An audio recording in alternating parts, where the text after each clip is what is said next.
What's the weirdest intimate act you've ever done alone? Story 1.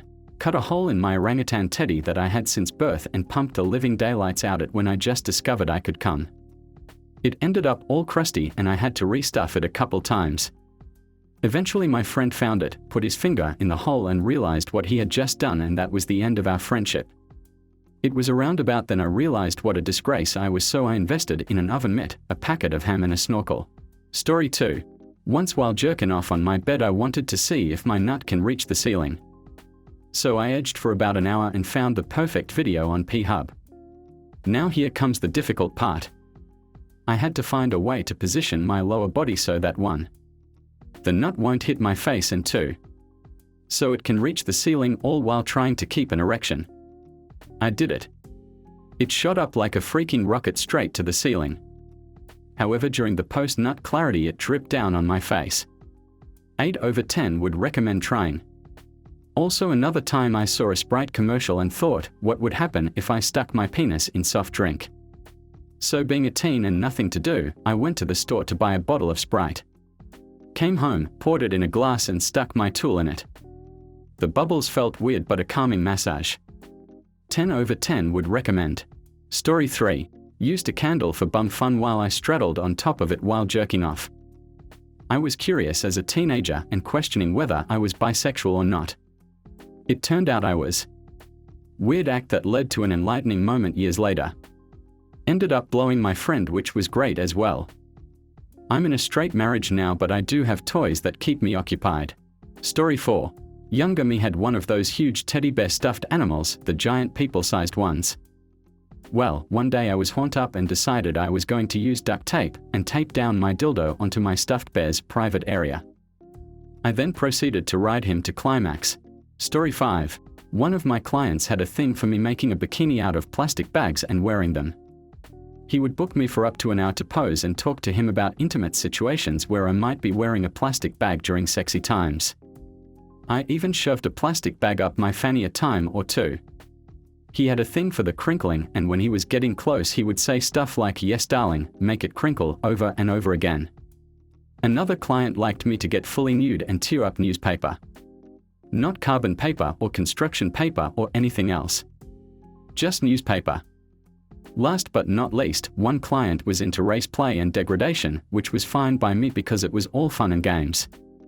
He was Asian, and instead of the usual stereotypical stuff that most race play relies on, he had more sophisticated tastes. He got really into it when I talked about why various Asian countries lost various global conflicts. For example, tell me more about why we lost the Vietnam War, or tell me why the Japanese were nuked by the Americans, babe. All while I had a dildo in various orifices and was putting on my best bedroom voice.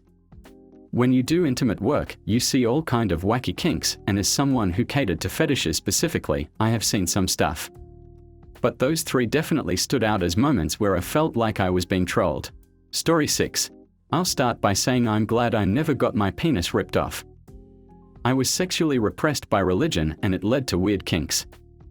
Our top-load washing machine had just the right amount of vibration, and I discovered I could run it with the lid open by jamming some pennies into the hinge area.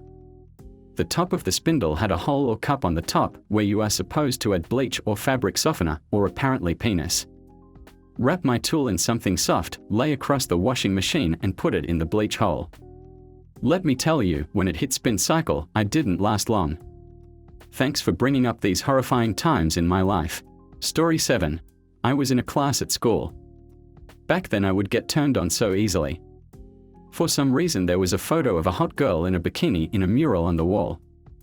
To this day, I'm specially turned on by girls in swimsuits. I saw it and was instantly turned on. That led to me spending the entire class thinking about it. The class ended and I couldn't hold myself, so I decided I had to relieve myself right there. I hid myself below some chairs and waited for everyone to leave. After everyone left and the teacher left, I stood up, looked at the pic, almost exploding. Started jerking off and I was done in seconds. It creamed everything. Strangely, to this day, like 20 years later, I don't remember what happened next. Story 8. I have rather religious and conservative parents.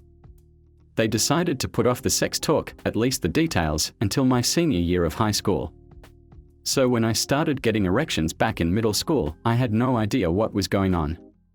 Not really understanding them, I thought it was like an ache or some really weird itch. So to scratch it, I'd lie on my stomach in bed, press my groin against the mattress, and rock back and forth. Story 9. As a constantly aroused and desperate youth, I was constantly looking up new ways to rub one out. My biggest mess up was after I saw the video of how to make a pocket pussy out of 2 dish sponges, a dish glove, and a cup. I had the cup, but no sponges or rubber glove. What I did have was 2 Mr. Clean magic erasers and some saran wrap. Long story short, saran wrap does not create an effective barrier between skin and caustic chemicals. I had a chemical burn on the head and shaft of my dorm for about 2 weeks. Didn't go to the hospital, but I did have to wear the softest pair of shorts I owned for a while. Kids, read the warning label before you put your penis in something. Story 10. You know those weird intrusive thoughts you sometimes have when near somewhere you could jump from? Well, one time I just put a butter knife up my vagina. Yes, blade first, and no, it didn't hurt or cut me. I was lucky that my heavily dissociated 14-year-old self snapped back to reality fast enough to remove it carefully. I then scrubbed that thing like my life depended on it. Story 11. Either inserting a popsicle into my bum, because I have a fetish for inserting really cold things inside me, and I've done it with ice cubes before, or squirting shampoo into my tushy because I thought maybe it would feel like someone coming inside me. Being a virgin at the time, I wanted to know what it was like. It was nothing like someone coming inside of me, and I would like to add that I do not recommend squirting shampoo anywhere inside of your body, ever. Story 12. Tried to suck my own penis. Managed to get the head in my mouth, but it did not feel like a blowjob. It hurt my back. 2/10 do not recommend. Story 13. A friend of mine loves to tell the story of when he was a young horned-up teenager and his mom had left a tuna fish sandwich for him after mowing the lawn. It was sitting on the counter, fresh, not cold, and he was inspired by the smell to take it into the bathroom where he literally screwed the tuna sandwich. Mortified by what he had done, he flushed it down the toilet and ate a bag of chips instead. It's his proudest, saddest moment as a kid. Story 14. Once when I was a teen, I touched myself on a horseback. And no, before anyone says anything weird, it wasn't anything bestiality related. I was just always forced to go on horse ride or camping trips with my parents and had to sleep in the front of the horse trailer on a cot, so no privacy, and was in the middle of the woods, so no bathroom or anything. I was really aroused that weekend for some reason, and so after we finished our group trail ride, I said I was gonna ride more by myself and rode off into the woods.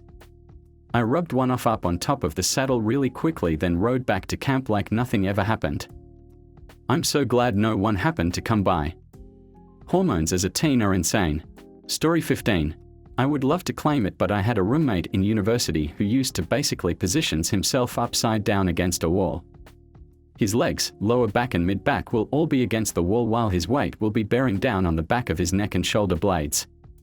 He used to wank in this position and come on his own face. He freely discussed this with me. I asked him why he wanted to come on his own face and he just shrugged his shoulders. Story 16. In middle school, I once got a postcard from a girl I was super into. I'm pretty sure it was a generic birthday card. Anyway, I was so excited that I opened the card, cut a hole in the middle and tried to screw it. It didn't go well. I do not recommend, highly uncomfortable and painful. Story 17. I wanted to make my own fleshlight, so I took the tube out of a roll of toilet paper and dunked it into warm water. I then put my penis into this warm mass of wet toilet paper. It felt decent but made such a mess, and the post-nut guilt was something else. Story 18. I wrote a raunchy message to a girl on my phone but didn't send it.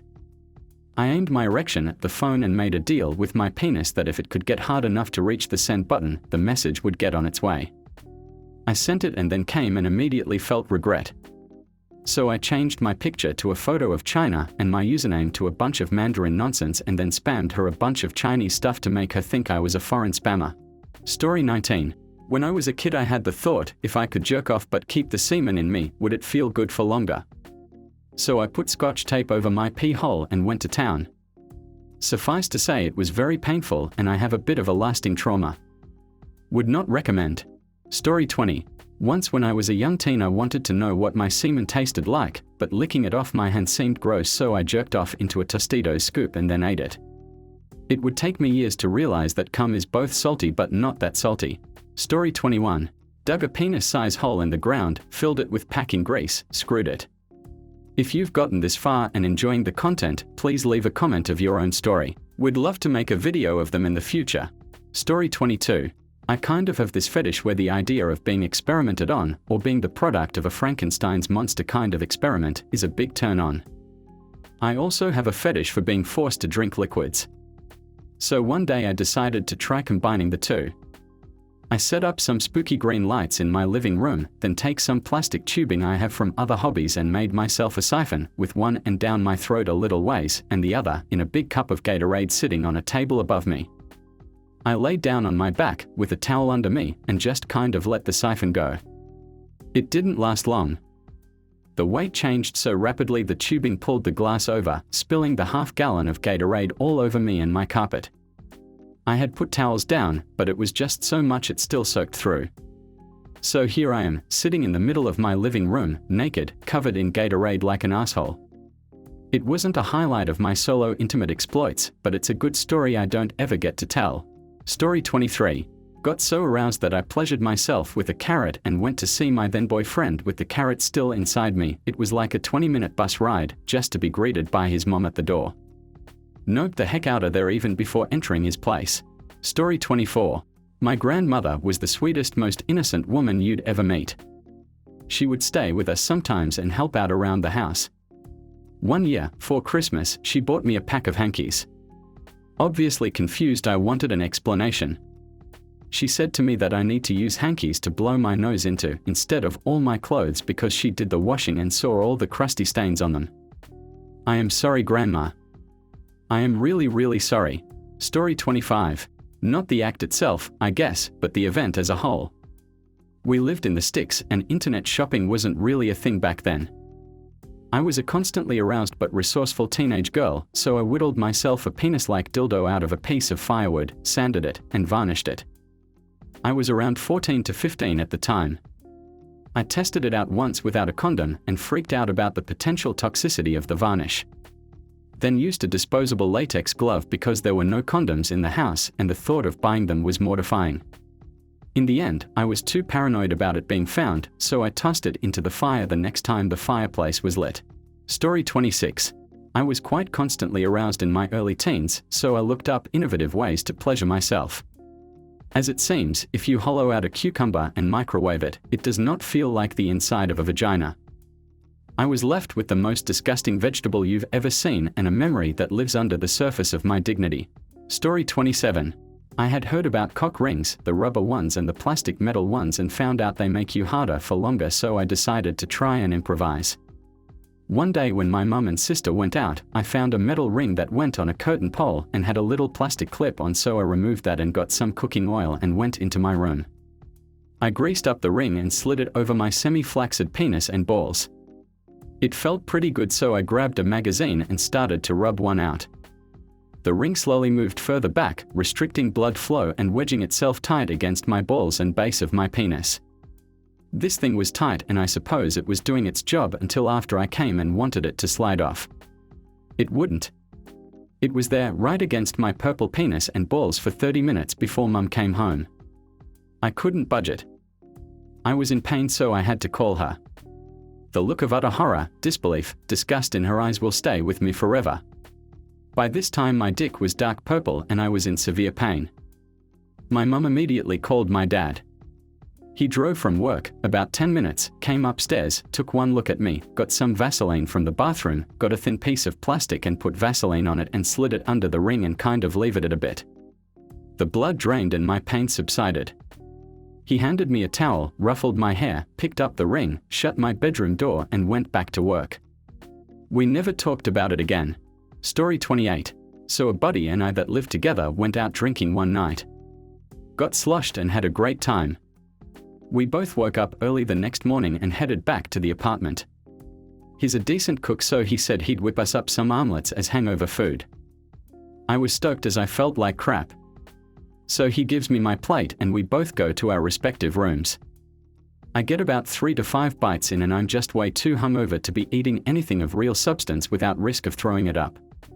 Now a weird thing about myself. I'm sure it happens to others, but I get super aroused when hungover. I don't understand why, but it happens. Normally I'll beat off and immediately hate myself as the headache from the hangover comes back full force.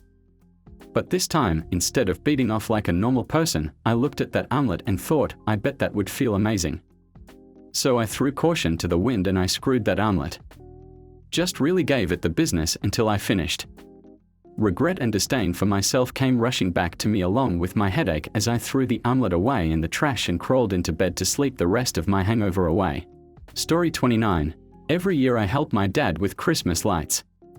I climb up on the roof and carefully clip all of the lights onto the peaks.